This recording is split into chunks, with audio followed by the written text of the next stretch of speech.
Enzo Recto, kalaban ang katiwalian at kasinungalingan, kakampi sa katotohanan at kabutihan.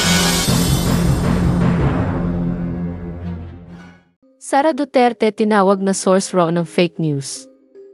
Ayon po ito sa sinabi ni Attorney Claire Castro, dahil po mga kabunyog nagkakalat na naman itong si Sara Duterte ng fake news laban sa First Lady na si Lisa Marcos, asawa ng ating Pangulo, ayon po sa sinabi ni Sara. Na-involve raw po itong si Lisa sa isang krimen doon sa bansang Amerika na kung saan sa isa raw na kondo mayroon raw natagpuan na patay at nandoon raw itong si Lisa Marcos. Totoo ba itong mga kabunyog? Well, nilinaw naman ito ng Malacanang na puro lang ito kasinungalingan at ito ay gawa-gawa lang na istorya nitong si Sara para siraan ang First Lady. Anyway, para po sa iba pang detalye ng mga sinabi ni Sara laban dito kay Lisa Marcos, panoorin po natin ito. Nung nagkaroon ng malaking krimen sa Estados Unidos na merong namatay dahil sa drug overdose, at kung makikita ninyo doon sa police report ay nandoon ang pangalan ni First Lady Lisa Marcos. Ibinunyag ni Vice President Sara Duterte ang di umano'y pagkakadawit ni First Lady Lisa Araneta Marcos sa isang kaso ng drug overdose sa Amerika.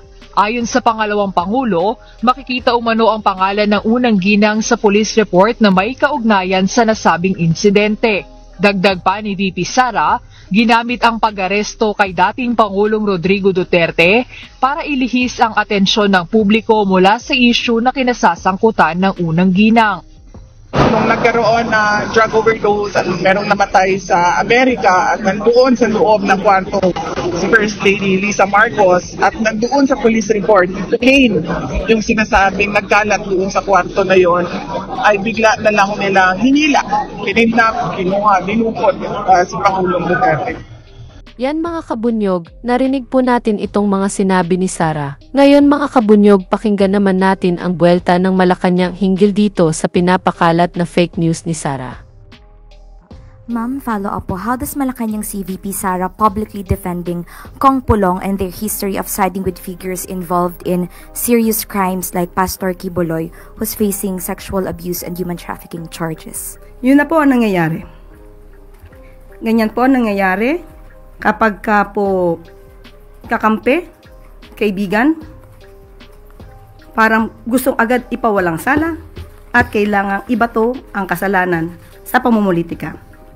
I just would like to remind you of one of the episodes of Gikan sa Masa Q&A. That's, if I'm not mistaken, that's March 10, 2024. Okay? When the President was interviewed by certain media personnel or vloggers, Pastor Quiboloy admitted that he was once complained of illegal conversion land.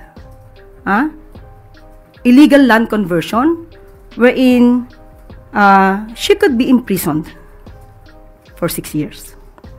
Ang sabi po ni Pastor Quiboloy, nagpapasalamat siya kay Mayor, or tinawag niyang Tatay Digong, Mayor Digong, dahil si Mayor Digong ang lumakad. Pinuntahan ang dapat puntahan. So ano po ba ang nangyayari kapag ganito po ang sinasabi? So, kung dapat may managot po dito sa ginawa po ni Congressman Pulong, since kanya naman pong hindi idininay, kanya pong inamin ang video, lumalabas sa kanyang interview, di dapat managot ang dapat managot. Tina Panganiban Perez, GMA News.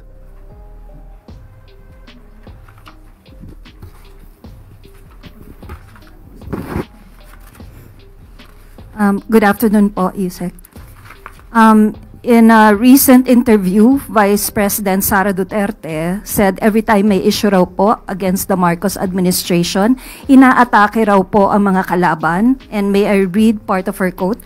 merong namatay sa Amerika at nandoon sa loob ng kwarto si First Lady Liza Marcos at nandoon sa police report, cocaine yung sinasabi nagkalat doon sa kwarto na yon, ay bigla na lang nilang hinila, kinuha, dinukot si Pangulong Duterte.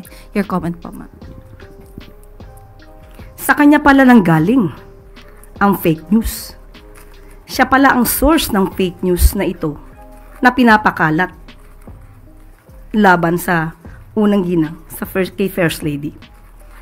Unang-una po, kailangan pa ba natin paniwalaan ang mga ganitong klaseng istorya na nanggagaling sa Vice Presidente?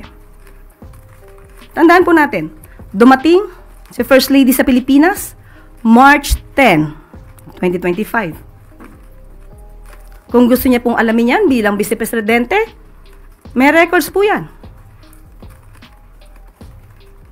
March 11, nagkaroon po ng event si First Lady with the representatives of Girl Scouts of the Philippines. That's May 11, 2025. Pwede po ba natin ipakita? Yan.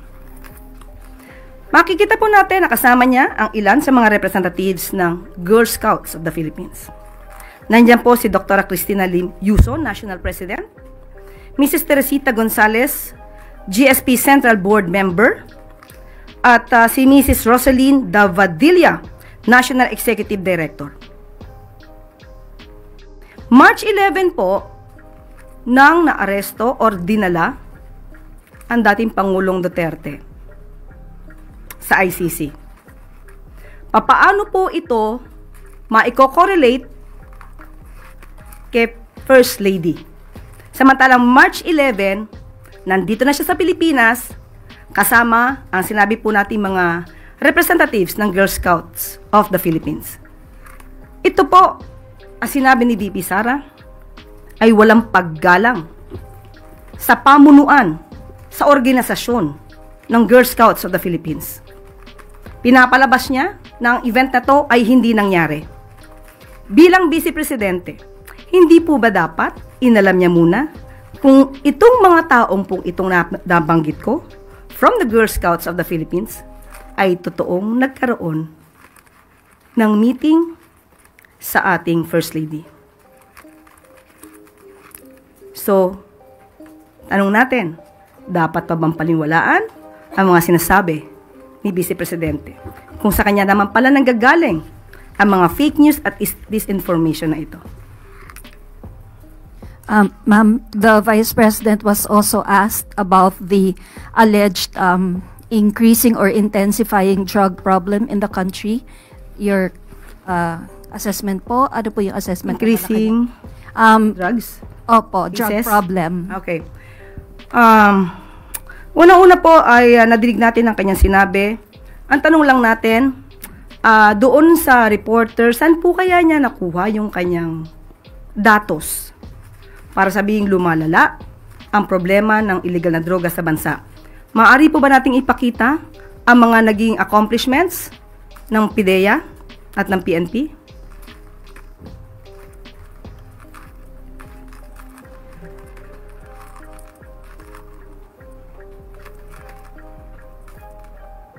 Makikita niyo po sa screen kung ano po yung mga nangyari at naging accomplishments po ng PIDEA at PNP.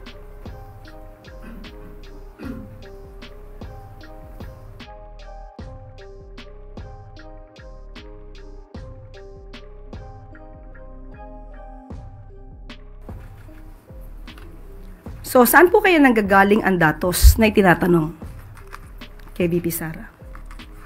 Hindi po totoo na lumalala. Mas marami pong accomplishments ang ating ang administrasyon po ni Pangulong Marcos Jr.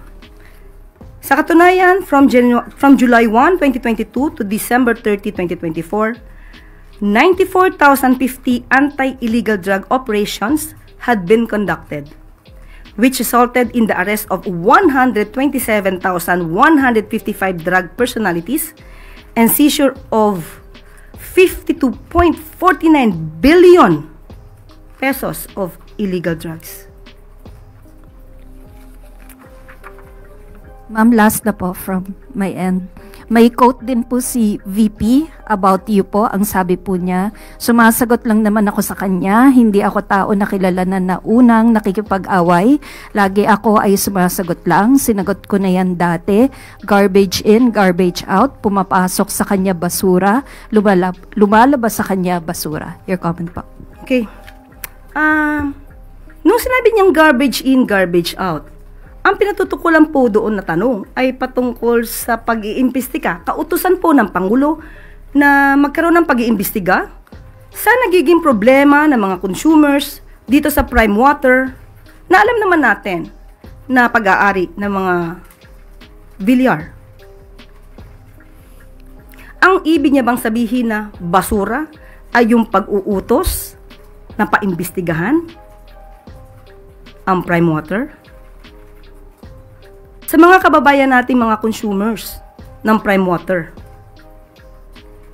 ganito po ba dapat natin ituring ang kautusan ng Pangulo na basura or walang kwenta, walang saysay? Kaya nung sinabi sa atin ng Pangulo na ipag-uutos niya ang pag-iimbestiga at ito naman ay aking ipinahayag sa inyo, basura ba ang pag-uutos na yun ng Pangulo? Marahil sa kanya ay walang kwenta ito. Dahil, tandaan natin, hindi niya siguro alam kung ano ang mga reklamo nationwide na ng mga consumers ng Prime Waters. At dahil siguro involved ang pamilya Villar, at ang sabi niya, ang tunay na kaibigan ay walang iwanan. Marahil ito rin po siguro ang dahilan kung bakit hindi naman agad nagkaroon ng pag-iimbestiga sa mga hinaing ng mga consumers ng Prime Water sa panahon po ni dating Pangulong Duterte. Bunyog, bunyog, halikan na kasama ka. Bunyog, kapag buklod ay may pag-asa. Luzon, Visayas, Mindanao, isa ang pananaw. Sa bagong Pilipinas ang bunyog isisigaw. Bunyog.